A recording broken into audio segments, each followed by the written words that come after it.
sabe, as exatas moléculas de H2O que estão aí girando na xícara de café de quem nos ouve agora. Ou no copo d'água, né? Isso, no copo d'água.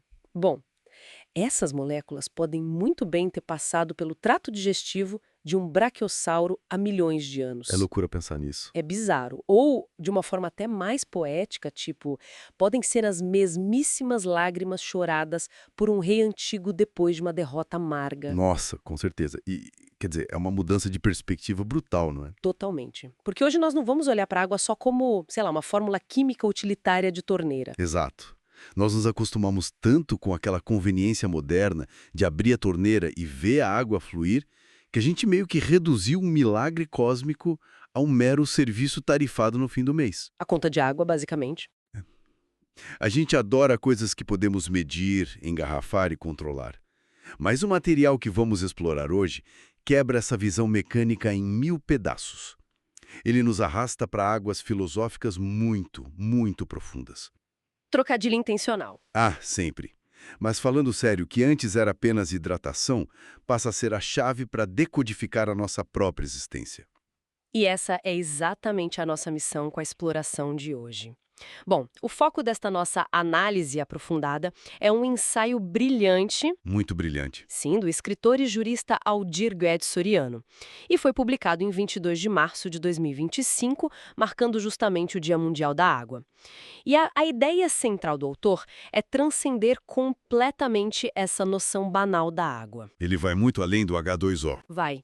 O texto nos convida a entender como esse elemento explica a essência da vida, a mecânica da nossa finitude, as esferas mais elevadas da consciência humana e até, surpreendentemente, o conceito de justiça social. E o que torna essa leitura um prato cheio é a forma como ela recusa qualquer fronteira acadêmica. Então, para quem nos acompanha, preparem-se para uma jornada bem intensa. Eu já estou super empolgada. Nós vamos começar falando de uma sobrevivência brutal nas areias do deserto, depois mergulhar na biologia celular moderna, resgatar conhecimentos da alquimia antiga, Adoro a parte da alquimia. né? E, por fim, desaguar na filosofia social contemporânea. Tudo isso sendo guiado por uma única molécula. Certo, vamos desdobrar isso. Começando com a própria essência da vida e como costumamos encará-la. O ensaio abre com uma história real e, honestamente, absolutamente angustiante sobre o Antoine de Saint-Exupéry. Aquele que é mundialmente conhecido por ser o autor de O Pequeno Príncipe. O próprio. Só que a história que o ensaio traz é, na verdade, um relato de quase morte. Porque antes de escrever contos filosóficos famosos, ele era um aviador. Sim, e a rotina dele era perigosa. Muito. Em 1935, o avião dele caiu no meio do implacável deserto da Líbia. Ele e o mecânico de voo ficaram ali, perdidos entre as dunas. Sem água nenhuma, imagino. Nada. Sofrendo de uma sede tão, mas tão extrema que começaram a ter alucinações auditivas e visuais. Eles estavam literalmente secando sob o sol. Nossa! Pois é, até que foram milagrosamente encontrados e salvos por beduínos nômades. E o impacto de receber aquela água, sabe, bem no exato momento em que os órgãos já estavam começando a falhar, Deve ter sido renascer. foi.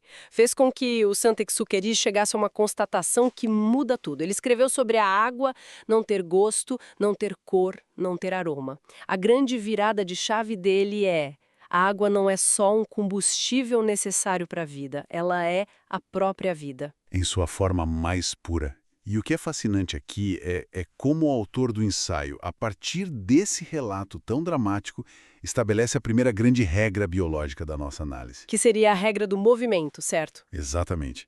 A regra inegociável do movimento. A água simplesmente não pode ficar parada. A estagnação é o oposto exato da vida. Se a água não flui na natureza, ela apodrece. Perfeito. E no corpo humano a regra é idêntica.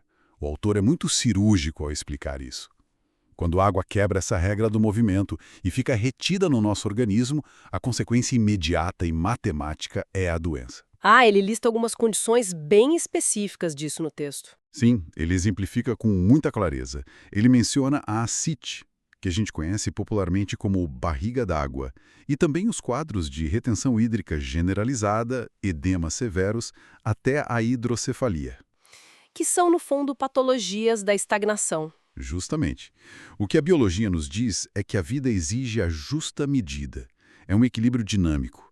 O movimento contínuo na dose certa resulta em saúde. Mas se houver excesso, e principalmente se houver parada, é afogamento. Seja afogar num rio ou as células se afogarem nos próprios fluidos. Isso mesmo. Sabe, eu pensando nessa mecânica do movimento celular, me vem à mente uma analogia que talvez ajude quem nos ouve a visualizar isso melhor. Manda bala. Pense na água circulando dentro do corpo humano, exatamente como o dinheiro circulando dentro de uma economia. Ah, interessante. Né? Porque o dinheiro, por si só, é só papel ou número numa tela. Ele só gera valor, só financia infraestrutura, cria empregos e mantém a sociedade saudável se estiver circulando continuamente. Passando de mão em mão. Exato, num ciclo de trocas. A água faz o mesmo. Ela paga o salário das células, levando nutrientes, e recolhe o lixo, levando as toxinas embora. Limpando a casa. Isso. Agora, se o dinheiro for subitamente acumulado e trancado num cofre, a economia inteira adoece. Acontece uma recessão. O sistema entra em colapso por falta de liquidez. Literalmente. Falta o dinheiro na praça. E a água no nosso organismo opera sob a mesmíssima lógica. O acúmulo, em um só lugar, sem fluxo, destrói o sistema celular. Olha, essa é uma analogia excelente, porque traduz uma biologia super complexa para uma realidade prática.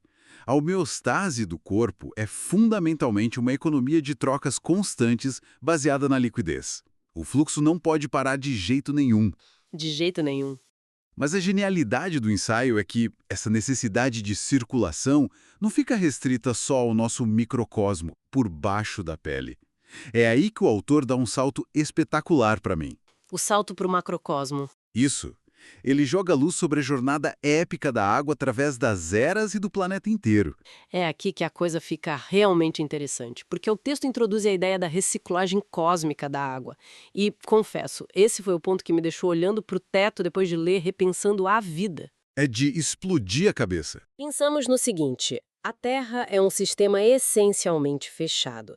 Então, as exatas moléculas de H2O que estão circulando agora na corrente sanguínea do nosso público não foram fabricadas ontem. Elas são antigas, estonteantemente antigas. Nós não estamos bebendo água nova. Nós estamos bebendo a história da Terra. É a lei de conservação das massas do Lavoisier, só que na forma mais tangível possível. Na natureza, nada se cria, nada se perde, tudo se transforma. Exato. O volume de água no planeta é praticamente o mesmo desde a sua formação. O que significa que, sei lá, a água que forma a minha lágrima hoje pode ter sido transpirada pelo imperador Dom Pedro II no século XIX. Ou fluído pelo rio Jordão nos tempos bíblicos. Sim, ou evaporado daquele lodo superpoluído do rio Tietê na semana passada. E o texto vai ainda mais fundo na provocação moral, porque a água é o elemento mais neutro que existe. Ela não tem lado. Não tem. Ela não julga, não tem afiliação política. Então essa mesma água que sustenta um bebê no berço hoje, com toda certeza já correu pelas veias de lunáticos sociopatas, de assassinos sanguinários no passado. É um ciclo inescapável e profundamente equalizador, né? E é através da compreensão desse ciclo que o autor introduz a teoria de um pensador espanhol, o Carlos Puchal. As esferas da consciência. Isso. O Puchal propõe que a evolução da nossa consciência humana é dividida em 3 esferas progressivas. A primeira é bem básica, é a consciência do eu. O instinto de sobrevivência, a nossa fome, nossa dor. Perfeito. Um entendimento fechado de quem somos nós. Aí a segunda esfera seria o próximo passo lógico. A consciência dos outros. Exato. Aquele momento em que o indivíduo olha ao redor e percebe que não está sozinho no universo. Ele cria empatia, laços, forma uma comunidade. Tá, mas e a terceira esfera, que é o grande ápice dessa teoria toda? O Puchalka chama de a consciência do mundo. E a tese belíssima do ensaio é que a água é a professora suprema dessa terceira esfera. Como assim, professora suprema? Pensa na mecânica. Como alguém atinge a consciência do mundo? Bom, quando a gente entende, cientificamente e visceralmente, que compartilhamos as mesmíssimas moléculas de água com toda a humanidade... Com os animais, as plantas... Isso. Unindo os mortos do passado aos que ainda vão nascer. A gente atinge essa consciência global. E não é poesia barata, sabe? É uma realidade física. A água é esse fio de nylon invisível, porém material, que costura todas as coisas. Isso muda tudo. Porque se a água é esse tecido que sustenta e conecta toda a rede da vida, levanta-se uma questão inevitável. O que acontece no exato momento em que essa ligação começa a se desfazer? A hora do fim. Sim, como é o desmanche dessa rede? E o ensaio não foge dessa pergunta difícil. Ele mergulha fundo na anatomia da finitude. Para explicar o fim, o autor traz a perspectiva de uma médica intensivista brasileira, a doutora Ana Cláudia Quintana Arantes. O trabalho dela com cuidados paliativos é brilhante, e a observação que o ensaio resgata dela tem uma precisão clínica avassaladora. Que o processo de morte começa com a desidratação, certo? Exatamente. O desligamento do corpo não começa com o coração parando do nada. Ele começa com uma desidratação intratável e irreversível lá no nível celular. Nossa, então o primeiro passo da morte é a falência do elemento água. A água para de circular. E quando ela para, a conexão com a grande teia da vida se rompe. É impressionante pensar que a morte é, em sua essência, uma grande seca interna. E se a gente pegar esse mecanismo microscópico de uma célula secando... Se conectarmos isso com um panorama maior, Sim, é isso que eu ia dizer. Projetando num painel histórico mais amplo, a gente vê o fim da vida mapeado através dos 4 elementos clássicos da natureza: aqueles descritos pelos gregos antigos e pelos alquimistas. água, fogo, ar e terra. E a forma como o autor organiza isso parece um efeito dominó perfeitamente coreografado. É uma coreografia fisiológica incrível. Quer ver? Vamos detalhar isso. A água é o primeiro pilar a ruir. O corpo para de absorver fluidos. Mas por que isso é fatal? Porque as nossas células têm mitocôndrias, que são as nossas usinas de energia. Elas geram o combustível do corpo, né? O ATP. Isso. Só que essas usinas precisam da água para realizar as reações e, mais importante, para resfriar o sistema e limpar os resíduos dessa combustão. Como um motor de carro que precisa da água no radiador. Perfeito. Sem a água fluindo, as mitocôndrias superaquecem e simplesmente se desligam. E com o desligamento das usinas internas, ocorre a extinção do segundo elemento clássico, o fogo. Ah, o fogo interno. Sim, o calor do corpo se dissipa, dando lugar ao frio do fim da vida. Entendi. Então, nesse ponto, a água secou e o fogo apagou. O maquinário travou. Correto. E aí o que acontece? Sem energia, o pulmão, que é um fole mecânico, perde a força. E aí temos o derradeiro suspiro, a liberação do terceiro elemento, o ar. E sobra apenas a matéria bruta. Exato. Sem água, sem fogo e sem ar, o corpo fica submetido às leis da entropia e se desfaz. Retorna ao pó. E a entrega ao último elemento, a terra. É muito poético. E o ensaio ainda nos presenteia com uma camada cultural usando o hebraico antigo que torna tudo mais denso. O texto cita 3 expressões milenares que, de forma quase assustadora, se alinham com essa biologia celular. Sim, a tradição hebraica encaixa perfeitamente aí. O primeiro termo é o nefesh, que é traduzido como a alma líquida, a força vital nos fluidos, ou seja, a nossa água. Incrível. Depois tem o neshama, a alma flamejante, a centelha divina de energia. Que seria a metáfora perfeita para as nossas mitocôndrias gerando calor, o fogo. Exatamente. E por último, o ruach, o sopro de vida, que corresponde ao elemento ar. O ensaio diz que a morte é a dissolução sucessiva dessas ânimas. É uma sobreposição riquíssima de saberes que, sei lá, na teoria não deveriam conversar tão bem, né? É isso que me deixa boquiaberta. De um lado, você tem a biologia do século XXI com microscópios eletrônicos. Do outro, alquimistas da Idade Média e tradições hebraicas milenares que, só observando a natureza, descreveram a mesmíssima coisa. Mostra que a humanidade sempre tentou explicar o mesmo fenômeno de decaimento, só usando o vocabulário que tinha na época. Mas a jornada não termina no leito de morte, não é? De jeito nenhum. O autor dá um passo ainda mais audacioso. Ele argumenta que o ciclo da água também serve de modelo para o equilíbrio de algo muito maior: a própria sociedade e o conceito de justiça. Então, o que tudo isso significa? Porque aqui eu preciso fazer o papel de advogada do diabo. A transição é meio vertiginosa. A água equilibra a célula, ok. Mas dizer que a água rege o sistema de justiça humano parece um salto retórico gigante? É um bom questionamento. A resposta está na osmose. Como assim? Imagina uma célula. Se um lado da membrana está com concentração excessiva de toxinas, Muito poluído? isso, a água pura do outro lado é atraída por uma força invisível e atravessa a membrana para invadir o lado tóxico. Para quê? Para diluir o veneno, para baixar a concentração e forçar o reequilíbrio saudável. A osmose como a busca da natureza pela justiça. Exato. E o autor aplica isso à estrutura moral da sociedade. A sociedade opera sob essas mesmas leis de contaminação e diluição. E para entender essa osmose social hoje, a gente precisa olhar para as observações que ele faz sobre a toxicidade do nosso momento histórico. E aqui, gente, cabe um parêntese importante de contexto para quem nos acompanha. Fundamental fazermos esse aviso. Sim, o autor tece críticas políticas e sociais muito incisivas no texto. Nosso papel aqui, na nossa análise, não é tolar partido, nem validar ou discordar da visão política dele. Precisamos deixar claro que essa é estritamente a leitura do autor. Mas a gente precisa relatar isso com transparência, porque esse cenário de contaminação que ele descreve que serve de palco para a solução que ele propõe através da água. Se a gente não entender o problema que ele vê, a gente não entende o antídoto. Perfeitamente. Dito isso, o Aldir Guedes Soriano diz que estamos numa grave crise moral, uma estagnação que está adoecendo o tecido social. Pessoas reativas, impulsivas, sem compaixão. Um ambiente muito tenso. Muito. E na visão dele, isso se reflete no aumento contínuo da violência, em restrições à liberdade de pensamento e de expressão. Ele cita prisões que julga indevidas e até critica cobranças excessivas de impostos.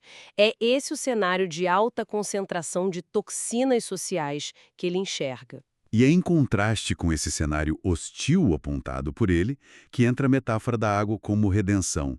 Diante de um corpo social intoxicado, a força equivalente à água não faria sentido se fosse uma vingança brutal, né? Porque isso só colocaria mais toxina no sistema. Exato. A ação precisa ser refrescante e desintoxicante. A justiça verdadeira, a imagem da água, busca a justa medida. Ela dilui o ódio concentrado. Serve para lavar as feridas do sistema, não para causar novas feridas. A água seria o antídoto biológico e moral para essa estagnação. Sim, e ele usa uma imagem de impacto para isso, o mergulho. O infrator, ou quem cometeu um erro, mergulha na água. Mas não como um castigo. É um processo de lavar o que está sujo. Diluir os traumas na água. E emergir do outro lado para uma nova vida. E ele compara essa emersão vigorosa com o surgimento da lendária espada Excalibur, o que faz todo sentido. A Excalibur emergindo, brilhante das águas escurecidas do lago, representa esse indivíduo que mergulhou num meio denso, lavou a ferrugem dos vícios e ressentimentos e emergiu limpo e afiado para um novo propósito. A verdadeira justiça civilizatória tem que imitar o ciclo hidrológico de purificação. Aqueles que têm sede de justiça só serão saciados através dessa compaixão restauradora. Uau! Que jornada exaustiva e maravilhosa que a gente fez hoje. Engolimos a areia no deserto com o piloto perdido, fomos para as mitocôndrias secando no leito de morte, lembramos que dinossauros beberam da mesma água que nós bebemos hoje. Adquirindo a consciência do mundo. Isso, e desembocamos nessa busca urgente por justiça e renovação social através da diluição das toxinas. É um universo inteiro se revelando numa simples molécula de água. E o autor até deixa um lembrete prático no fim do ensaio. Desejar um feliz dia da água para alguém no dia 22 de março. Mas não de um jeito automático. Desejar com profundidade, né? Reconhecendo que é um feliz dia da vida persistente, da interconexão radical de todos os seres. Isso levanta uma questão importante. Algo que acho essencial deixar para quem nos ouve refletir agora que a nossa análise está chegando ao fim. Qual questão? Fato inegável de que os nossos corpos hoje são apenas reservatórios provisórios. Nós somos estações de passagem. Exatamente. Nós somos hospedeiros temporários de águas que banharam reis, que hidrataram dinossauros, mas o ciclo não para na gente. Logo mais, nós vamos suar, chorar, exalar essa água e ela vai fluir para as próximas gerações. É um grande aluguel cósmico, passando o bastão silenciosamente. Um aluguel sem fim. Então a pergunta é, Que tipo de legado emocional, histórico e moral nós estamos imprimindo nessas moléculas enquanto elas estão habitando nosso corpo hoje? Nossa. Se a água absorve e conecta tudo, talvez a verdadeira imortalidade humana não esteja naquelas estátuas gigantescas de pedra que a gente constrói para ser lembrado. Talvez a imortalidade real esteja codificada na própria água que nós tomamos emprestada e que vamos devolver ao grande oceano do mundo. Uma reflexão formidável para encerrar. Fica aqui o convite silencioso para que todos que nos acompanharam nessa exploração passem a olhar para o copo de água inofensivo em cima da mesa com outros olhos hoje. Lembrar que, a cada gole aparentemente banal, nós estamos todos imersos nesse mesmo e vasto rio ancestral. Até a próxima análise aprofundada.